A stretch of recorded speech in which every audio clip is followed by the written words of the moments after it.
Uma vida com propósitos, de Rick Warren. Dia 20. Restaurando a comunhão. Deus restaurou o nosso relacionamento consigo mesmo por meio de Cristo e nos deu o ministério de restaurar relacionamentos. 2 Coríntios, capítulo 5, versículo 18. Sempre vale a pena restaurar relacionamentos. Uma vez que a vida consiste em aprender a amar, Deus quer que valorizemos os relacionamentos e nos esforcemos para mantê-los, em vez de descartá-los sempre que houver desacordo, mágoa ou conflito. Na verdade, a Bíblia diz que Deus nos deu o ministério de restaurar relacionamentos. 2 Coríntios, capítulo 5, versículo 18. Por esse motivo, boa parte do Novo Testamento é dedicada a nos ensinar como lidar uns com os outros. Paulo aconselha: se vocês receberam algo bom por seguir a Cristo, se o amor dele fez alguma diferença na vida de vocês, se estar numa comunidade do Espírito significa algo para vocês, se vocês têm um coração, se vocês se importam uns com os outros, façam-me um favor. Concordem um com o outro, amem um ao outro, sejam amigos de verdade. Filipenses capítulo 2, versículos 1 e 2. Paulo ensina que a habilidade no trato com as pessoas é um dos traços do cristão maduro. Romanos capítulo 15, versículo 5. O desejo de Cristo é que sua família seja conhecida pelo amor entre seus membros.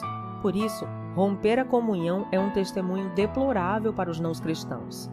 Esse foi o motivo de Paulo ficar tão envergonhado quando os membros da igreja de Corinto se dividiram em facções opostas, chegando até mesmo a brigar na justiça comum. Em sua carta, ele lamenta: que vergonha! Será que entre vocês não existe alguém com bastante sabedoria para resolver uma questão entre irmãos? 1 Coríntios, capítulo 6, versículo 5. Ele ficou escandalizado ao descobrir que não havia ninguém maduro na igreja para resolver o conflito pacificamente. Na mesma carta, declara: tenho uma preocupação séria a compartilhar com vocês, meus amigos, pela autoridade de Jesus nosso Senhor. Tentarei ser o mais direto possível. Vocês precisam aprender a entrar em acordo. Devem ter consideração uns pelos outros, cultivando a vida em comum. 1 Coríntios, capítulo 1, versículo 10. Se você deseja a bênção de Deus em sua vida e quer ser conhecido como filho de Deus, aprenda a ser um pacificador. Jesus disse: Deus abençoa os que trabalham pela paz, pois eles serão chamados filhos de Deus. Mateus capítulo 5, versículo 9. Note que Jesus não disse: bem-aventurados os que amam a paz, pois todo mundo ama a paz. Nem disse: bem-aventurados os pacíficos, que nunca se incomodam com nada. Ele chama bem-aventurados os que trabalham pela paz, aqueles que procuram efetivamente solucionar conflitos. Pacificadores são raros porque promover a paz é um trabalho muito difícil. Você foi formado para ser parte da família de Deus, e o segundo propósito da sua vida aqui é aprender a amar e a se relacionar com as pessoas. Por isso, promover a paz é uma das habilidades mais importantes que você deve desenvolver. Infelizmente, a maioria de nós jamais aprendeu a resolver conflitos. Promover a paz não é evitar conflitos. Fugir de um problema, fingindo que ele não existe ou ter medo de falar sobre o assunto, é na verdade covardia. Jesus, o príncipe da paz, nunca teve medo de conflitos. Em determinada ocasião, ele provocou o conflito para o bem de todos. Há momentos em que devemos evitar o conflito, mas há ocasiões em que precisamos criá-lo e situações em que precisamos solucioná-lo. Por isso, precisamos orar, pedindo a contínua direção do Espírito Santo. Promover a paz também não é apaziguar. Ceder o tempo todo, agir com subserviência e permitir que os outros sempre o reprimam, não era o que Jesus tinha em mente. Ele se recusou a ceder em muitas questões, sustentando seus argumentos diante de qualquer oposição diabólica. Como restaurar um relacionamento? Como cristãos, Deus nos chamou para que ajustássemos nossos relacionamentos uns com os outros. 2 Coríntios, capítulo 5, versículo 18. Seguem 7 passos bíblicos para a restauração da comunhão. Primeiro, fale com Deus antes de falar com a pessoa. Converse com Deus a respeito do problema. Se você orar a respeito do conflito, em vez de se juntar a alguém para murmurar, descobrirá que, em geral, ou Deus muda seu coração ou muda o coração da outra pessoa, sem sua ajuda. Todos os relacionamentos seriam mais tranquilos se você tão somente orasse mais a respeito deles. Assim como Davi compôs os salmos, use a oração para desabafar verticalmente. Conte a Deus suas frustrações, clame por ajuda. Ele nunca fica surpreso ou aborrecido com sua raiva, mágoa, insegurança ou qualquer outra emoção. Portanto, diga-lhe exatamente como se sente. A maioria dos conflitos tem raízes em necessidades não satisfeitas. Algumas dessas necessidades só podem ser alcançadas por Deus. Quando você espera que uma pessoa, amigo, mulher, chefe ou membro da família, satisfaça uma necessidade que somente Deus pode atender, está se candidatando à amargura e à decepção. Ninguém pode suprir todas as suas necessidades, exceto Deus. O apóstolo Tiago observa que muitos de nossos conflitos acontecem por falta de oração. De onde vêm as guerras e contendas que há entre vocês? Vocês cobiçam coisas, mas não as têm. Não as têm porque não pedem. Tiago, capítulo 4, versículos 1 e 2. Em vez de confiar em Deus, preferimos crer que os outros nos farão felizes e então ficamos furiosos quando eles nos decepcionam. Deus, porém, está dizendo: por que você não vem primeiro a mim? Segundo, tome sempre a iniciativa. Não importa se você ofendeu ou foi ofendido. Deus espera que você dê o primeiro passo. Não espere pela outra parte, vá primeiro a ela. Restaurar a comunhão perdida é tão importante que Jesus lhe deu precedência até mesmo sobre o culto de adoração. É assim que eu quero que vocês se conduzam. Se alguém estiver no local do culto, prestes a fazer uma oferta, e de repente se lembrar de um amigo que tem algum ressentimento contra ele, deixe de lado a oferta, saia imediatamente, procure o amigo e conserte a situação. Depois de fazer isso, então poderá voltar e oferecer seu culto a Deus. Mateus, capítulo 5, versículos 23 e 24. Quando a comunhão é prejudicada ou rompida, planeje imediatamente uma conferência de paz. Não fique adiando, arrumando desculpas, nem prometendo. Resolvo isso qualquer dia desses. Programe um encontro o mais rápido possível. Demora só aprofunda os ressentimentos e pioram a situação. Quando se trata de conflitos, o tempo não cura nada, pelo contrário, as mágoas tornam-se mais profundas.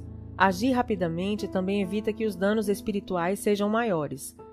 A Bíblia diz que o pecado, incluindo os conflitos não resolvidos, bloqueia a comunhão com Deus e impede que as orações sejam respondidas. Provérbios, capítulo 28, versículo 9 e 1 Pedro, capítulo 3, versículo 7. Além de nos tornar infelizes. Os amigos de Jó lembraram-no de que ficar desgostoso e amargurado é loucura, é falta de juízo que leva à morte. Disseram-lhe também: com a sua raiva você só está se ferindo. Jó, capítulo 5, versículo 2 e capítulo 18, versículo 4. Normalmente, o sucesso de uma conferência de paz depende da escolha do momento e do local adequado. Não se reúna se você estiver cansado, apressado ou tiver de ser interrompido. O melhor momento é quando ambos estiverem tranquilos. Terceiro, demonstre compaixão pelos sentimentos dos outros. Use mais os ouvidos que a boca.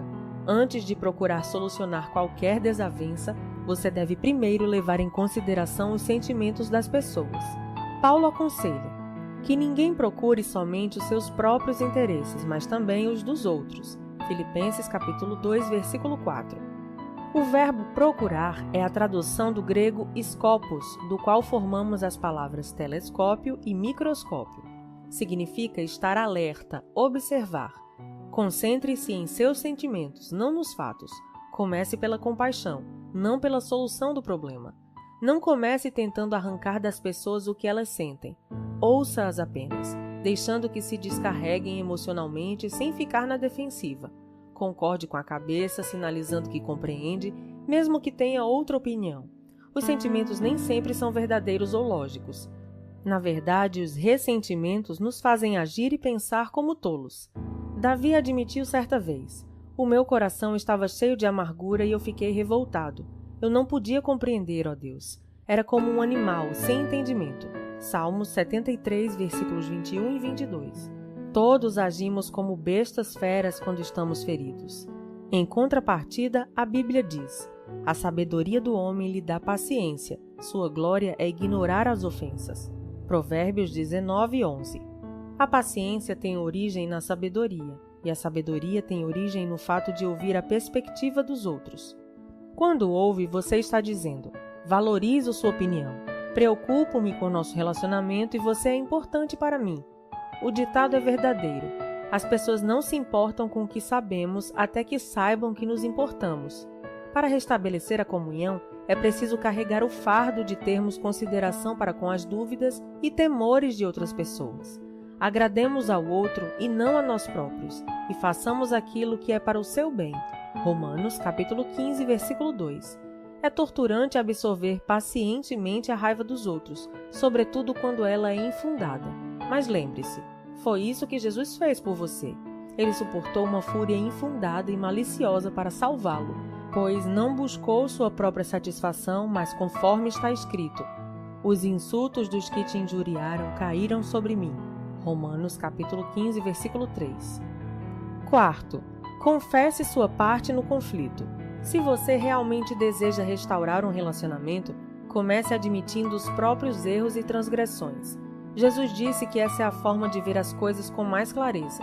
Primeiro, tire a viga de seu olho e então talvez você enxergará suficientemente bem para tirar o cisco do olho do seu amigo. Mateus capítulo 7, versículo 5. Já que todos temos pontos cegos, você precisará pedir a uma terceira pessoa que o ajude a avaliar suas ações antes de se encontrar com quem tem um conflito. Também peça a Deus que lhe mostre quanto você mesmo contribuiu para o problema. Pergunte: sou eu o problema? Estou sendo irrealista, insensível ou sensível demais? A Bíblia diz: se afirmarmos que estamos sem pecado, enganamos a nós mesmos, e a verdade não está em nós. 1 João, capítulo 1, versículo 8. A confissão é uma ferramenta poderosa para a reconciliação. Não raro, a forma de lidarmos com o conflito cria um problema ainda maior. Quando você começa admitindo humildemente os erros, isso neutraliza a raiva da outra pessoa e a deixa desarmada, porque ela provavelmente esperava que você ficasse na defensiva. Não dê desculpas nem transfira a culpa. Apenas confesse sinceramente qualquer participação que tenha tido no conflito. Aceite a responsabilidade pelos erros e peça perdão. Quinto, invista contra o problema, não contra a pessoa. Não há como solucionar o problema se você estiver preocupado em identificar a culpa. Você terá de fazer uma escolha. A Bíblia diz: a resposta cortês abranda a fúria, mas a língua afiada incita a ira. Provérbios capítulo 15, versículo 1. Você nunca se fará entender estando zangado, por isso escolha cuidadosamente as palavras. A resposta branda é sempre melhor que o sarcasmo. Na solução de conflitos, a maneira de falar é tão importante quanto o que se fala. Se você expressar de forma ofensiva, a outra pessoa ouvirá de forma defensiva. Deus nos diz: quem tem um coração sábio é conhecido como uma pessoa compreensiva. Quanto mais agradáveis são as suas palavras, mais você consegue convencer os outros. Provérbios capítulo 16, versículo 21. Irritar as pessoas jamais funciona, e você nunca é persuasivo quando é rude. Durante a Guerra Fria, ambos os lados concordaram em que algumas armas eram tão destrutivas que jamais deveriam ser usadas. Atualmente, as armas químicas e biológicas foram banidas, e os estoques de armas nucleares estão sendo reduzidos. Para o bem da comunhão, você deve destruir seu arsenal de armas nucleares relacionais, ou seja, condenar, menosprezar, comparar, rotular, insultar, ironizar, reagir com sarcasmo. Paulo resume tudo isso desta forma: não digam palavras que fazem mal aos outros, mas usem apenas palavras boas que ajudem os outros a crescer na fé e a conseguir o que necessitam, para que as coisas que vocês dizem façam bem aos que ouvem. Efésios capítulo 4, versículo 29. Sexto, coopere tanto quanto possível. Paulo disse: façam todo o possível para viver em paz com todas as pessoas. Romanos capítulo 12, versículo 18. A paz sempre tem uma etiqueta de preço. Às vezes custa nosso orgulho e quase sempre custa nosso egoísmo.